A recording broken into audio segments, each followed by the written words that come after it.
평생 안 먹고 안 입으며 모은 피 같은 돈 1억, 똑같은 1억을 들고 부동산 시장에 뛰어들었는데 불과 1년 만에 누군가는 자산을 2배로 불리고 누군가는 전 재산을 날린 채 평생 갚을 수 없는 빚더미에 앉았습니다. 자, 도대체 무엇이 이런 극단적인 운명을 갈라놓았을까요? 오늘 탐정이 파헤칠 사건은 바로 이 잔혹한 부의 격차를 만드는 비밀, 영끌의 수학입니다. 사건의 실체를 확인하기 위해 여기 두 사람의 계좌를 들여다보겠습니다. A씨는 1억으로 1억짜리 집을 샀고 B씨는 1억으로 10억짜리 집을 샀습니다. 1년 뒤 집값이 10% 올랐어요. A씨 수익률은 10%입니다. 그런데 B씨의 수익률은 무려 100%입니다. 같은 돈으로 10배 차이가 난 거예요. 근데 문제는 집값이 10% 떨어졌을 때입니다. A씨는 그냥 10% 손해를 봤는데 B씨는 어떻게 됐을까요? 전 재산을 날렸습니다. 그것도 모자라서 빚까지 남았어요. 이게 영끌의 수학입니다. 이 구조를 모르고 대출 받아서 집 산 사람들이 IMF 때, 2008년 때, 그리고 2022년에 어떻게 됐는지 오늘 낱낱이 보여드리겠습니다. 지금 대출 있으신 분 이거 꼭 보셔야 합니다. A씨와 B씨를 좀 더 구체적으로 들여다보겠습니다. A씨 이름은 김한전씨, 55세입니다. 평생 모은 1억으로 1억짜리 소형 아파트를 샀어요. 대출 한 푼도 없습니다. B씨 이름은 이영끌씨, 똑같이 55세입니다. 역시 1억이 있었는데 9억을 대출받아서 10억짜리 아파트를 샀습니다. 자기 돈 1억에 남의 돈 9억을 더한 겁니다. 이때 이자율이 연 4%였어요. 1년 후 집값이 10% 오른 상황을 보겠습니다. 김한전 씨 아파트는 1억 1천만 원이 됐습니다. 수익 1천만 원, 수익률 10%입니다. 이영끌 씨 아파트는 11억이 됐어요. 근데 이영끌 씨가 투자한 자기 돈은 1억입니다. 그러면 이영끌 씨의 자기 자본 수익률은 얼마입니까? 집값 상승분 1억에서 이자 3,600만 원을 빼면 실제 수익은 6,400만 원이에요. 1억 투자해서 6,400만 원 수익이니까 수익률은 64%입니다. 김한전 씨의 10%보다 6배 이상 높죠? 이게 레버리지의 마법입니다. 진짜 문제는 지금부터입니다. 탐정이 지도를 반대로 뒤집어 봅니다. 집값이 10% 떨어진 상황입니다. 김한전 씨 아파트는 9천만 원이 됐어요. 1천만 원 손해, 수익률 마이너스 10%입니다. 이영끌 씨 아파트는 9억이 됐습니다. 이영끌 씨의 자기 돈은 1억이었는데 집값 하락으로 1억 손해가 났어요. 거기다 이자 3,600만 원까지 내야 합니다. 원금 1억이 날아갔을 뿐 아니라 이자 빚까지 남은 겁니다. 수익률은 마이너스 186%예요. 김한전 씨는 10% 손해를 봤는데 이영끌 씨는 전 재산을 날리고 빚까지 졌습니다. 이게 레버리지의 양면입니다. 올라갈 때는 극적으로 이익이 증폭되지만 내려갈 때는 더 극적으로 손실이 증폭됩니다. 이 단순한 수학을 모르고 영끌을 한 사람들에게 무슨 일이 벌어졌는지 역사가 생생하게 기록하고 있습니다. 레버리지라는 단어 자체를 먼저 정확히 이해해 봅시다. 레버리지, 한국말로 지렛대입니다. 물리 시간에 배운 지렛대 기억하시죠? 무거운 돌을 맨손으로 들 수는 없는데 지렛대를 설치하면 작은 힘으로도 들 수 있잖아요. 내가 가진 힘보다 더 큰 것을 움직이게 해주는 도구예요. 금융에서 레버리지가 정확히 이 역할을 합니다. 내가 가진 자본보다 더 큰 투자를 가능하게 해주는 거예요. 빚이 바로 그 지렛대 역할을 하는 겁니다. 탐정이 이 지렛대의 원리를 수식 없이 한 문장으로 설명해 드리면 이렇습니다. 남의 돈을 빌려서 내 것처럼 굴리면 수익은 내 것이 되고 이자만 남한테 돌려주면 된다. 이게 레버리지의 핵심이에요. 경기가 좋을 때, 집값이 오를 때, 사업이 잘 될 때는 이 구조가 환상적으로 작동합니다. 내 돈으로는 10%밖에 못 버는데 남의 돈까지 끌어다 쓰면 60%, 100% 수익률이 나오니까요. 그러면 그 레버리지 비율이 뭔지 알아야 합니다. 자, 레버리지 비율은 내 자본 대비 빌린 돈의 비율입니다. 1억 내 돈에 9억을 빌렸다면 레버리지 비율이 9배, 900%입니다. 이게 높으면 높을수록 리스크가 커지는 거예요. 근데 이 레버리지 비율이 한국 역사에서 얼마나 높았는지 아시면 충격을 받으실 겁니다. 1997년 IMF 직전 한국 대기업들의 평균 부채 비율이 얼마였냐면 수백 퍼센트였습니다. 일부 대기업은 부채 비율이 500%, 1000%를 넘기도 했어요. 내 자본의 5배, 10배를 빌린 겁니다. 경기가 좋을 때는 그게 가능했어요. 사업 수익이 이자보다 훨씬 높았으니까요. 근데 경기가 꺾이기 시작하면서 이자 갚기가 어려워지기 시작했습니다. 그리고 외국 자본이 빠져나가면서 환율이 폭등했어요. 달러 빚을 진 기업들은 하룻밤 사이에 빚이 2배가 됐습니다. 그리고 무너졌어요. 그 무너짐이 대우그룹, 한보철강, 기아자동차 등 굵직한 기업들의 도산으로 이어졌습니다. IMF의 본질은 레버리지의 실패였습니다. 1997년 IMF 사태를 탐정이 더 자세히 들여다보겠습니다. 그때 한국 기업들은 왜 그렇게 높은 부채 비율을 갖고 있었을까요? 1970년대부터 1990년대 초반까지 한국 경제는 고도성장기였습니다. 성장률이 매년 7%, 8%, 10%씩 나왔어요. 자, 그 시절에는 빚을 많이 질수록 좋았습니다. 은행 이자가 10%라고 해도 사업 수익이 20%, 30%가 나왔으니까요. 이자 내고도 엄청나게 남는 거죠. 그러니까 더 빌려서 더 크게 투자하는 게 이익이었어요. 이게 한국 고도성장기의 공식이었습니다. 근데 이 공식에는 한 가지 전제가 있었어요. 또 경기가 계속 좋아야 한다라는 거죠.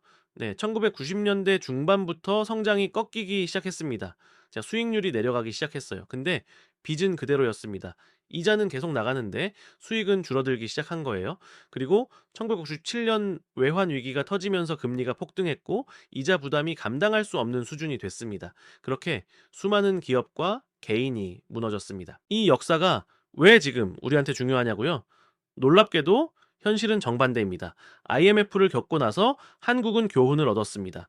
기업 부채 비율은 그때 이후로 크게 낮아졌어요. 대기업들이 과도한 레버리지를 자제하게 됐습니다.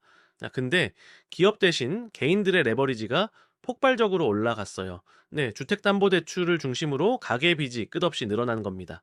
2026년 현재 한국의 가계부채 잔액은 2천조 원을 넘어섰습니다. 이게 얼마나 큰 숫자냐면 GDP 대비 약 95%에 육박하는 수준이에요.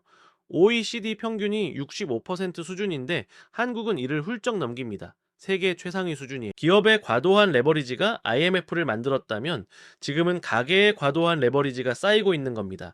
탐정이 이 숫자를 들여다보면서 섬뜩함을 느끼는 이유가 바로 여기에 있습니다. 2020년부터 2021년까지 한국에서 벌어진 일을 기억하십니까? 코로나19로 전 세계 금리가 역대 최저 수준으로 내려갔습니다.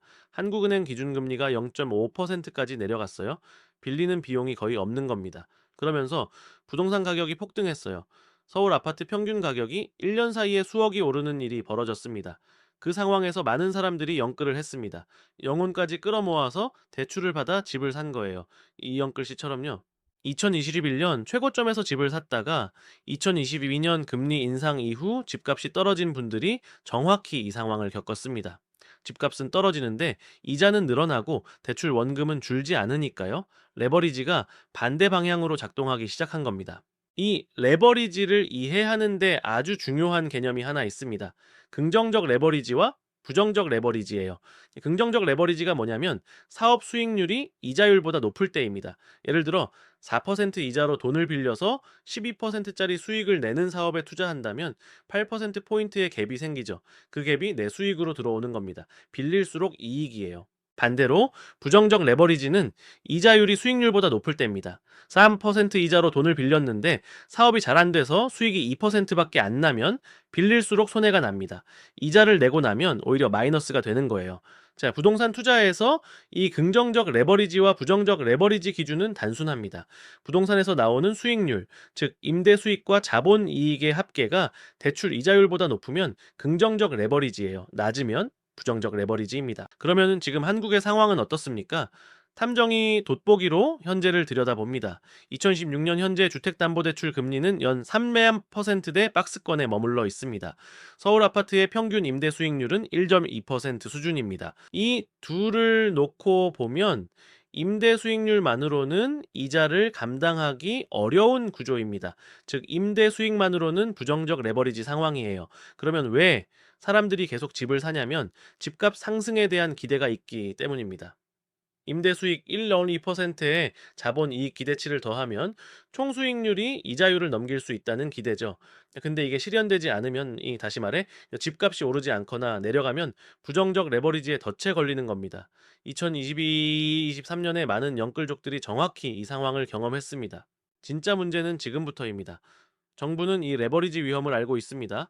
그래서 규제를 만들었어요. LTV와 DSR이 그겁니다. LTV는 담보 인정 비율입니다. 집값 대비 대출 한도를 제한하는 거예요. 예를 들어 LTV 70%라면 10억짜리 집을 살 때 7억까지만 빌릴 수 있습니다. 내 돈 3억은 있어야 하는 거예요. 이 규제가 레버리지의 최대치를 제한하는 겁니다.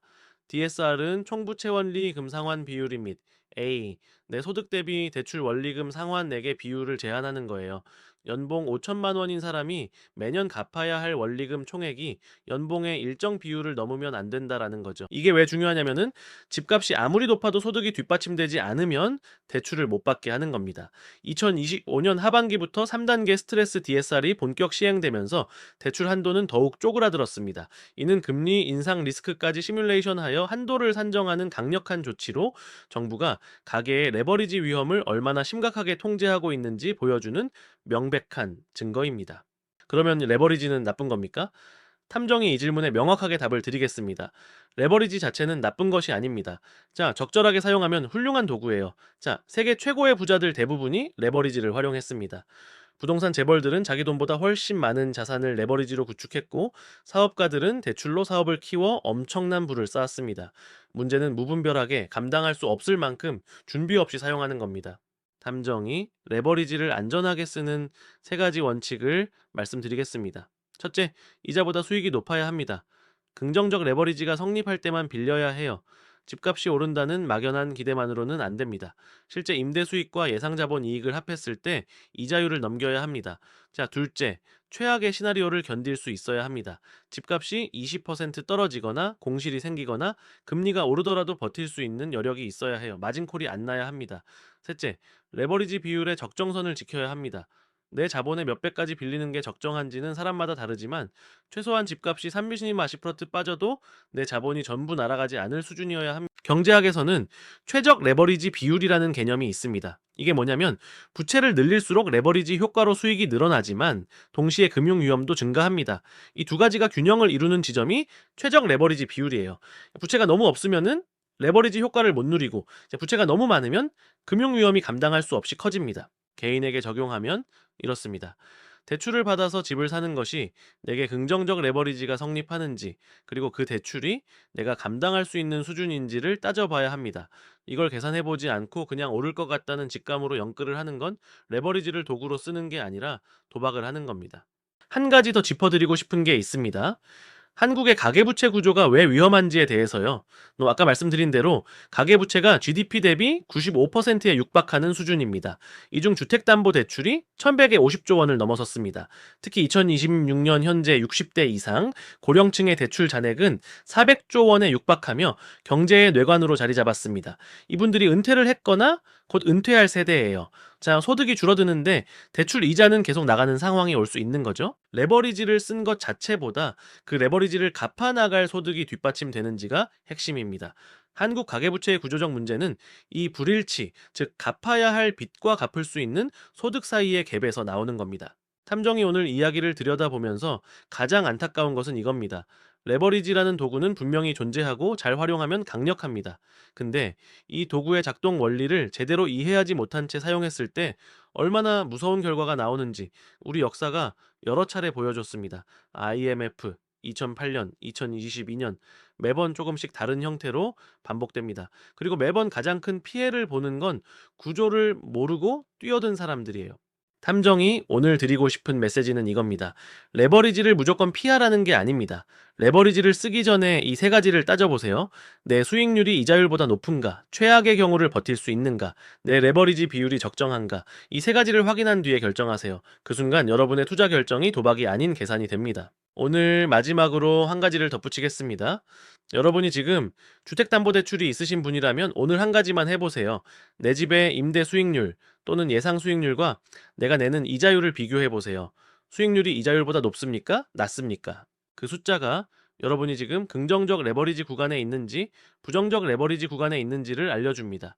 만약 부정적 레버리지 구간이라면 그건 지금 대출로 손해를 보고 있는 겁니다. 집값이 충분히 오를 거라는 기대가 이걸 상쇄해 줄 수 있는지 냉정하게 판단해 보시길 바랍니다. 탐정은 여러분이 구조를 알고 판단하는 투자자가 되길 바랍니다.